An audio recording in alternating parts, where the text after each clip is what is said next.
మోక్షమ్మా ఎవరు వస్తున్నారు? వచ్చిందా? ఆట వచ్చిందా? బాబోయ్,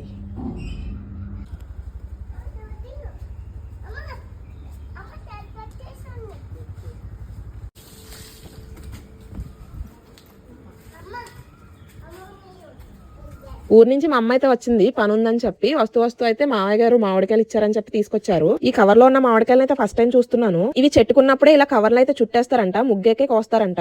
ఇంకా చాలా రకాలు తీసుకొచ్చారు ఊరి నుండి. మా అబ్బాయి అయితే మా అమ్మ వాళ్ళు వస్తున్నారని చెప్పి నాకన్నా వాడే ఎక్కువ హ్యాపీగా ఫీల్ అయ్యాడు. అమ్మమ్మ వస్తుంది అని చెప్పి. మార్నింగ్ నేను ఆటో బుక్ చేయడానికి లేచినప్పుడు నాతో పాటు వాడు లేచాడు. ఎందుకురా అంటే అమ్మమ్మ వస్తుంది అంటున్నాడు. మీరు వీడియో స్టార్టింగ్ చూస్తే అర్థమైపోతుంది వాడు ఎంత హ్యాపీగా ఉన్నాడు. వీడియో కాల్ చేసినప్పుడు అసలు ఫోన్ వంకే చూడ్డు. అమ్మమ్మనే కాదు అసలు ఎవరు వీడియో కాల్ చేసినా అసలు ఎవరితోని మాట్లాడు. ఏదైనా డైరెక్ట్ గా వస్తేనే వీడు వెళ్తాడనమాట వాళ్ళ దగ్గరికి. అమ్మేమో ఆవకాయ పచ్చడి, అత్తయ్య ఏమో నారింజకాయ పచ్చడి పంపించారు. ఇంకా మా పెద్దమ్మ వాళ్ళు కూడా వచ్చారు. వాళ్ళు కూడా చాలా స్నాక్స్ అయితే తీసుకొచ్చారు. అంటే సున్నుండ్లు ఇంకా పూతరేకులు ఇలాగా.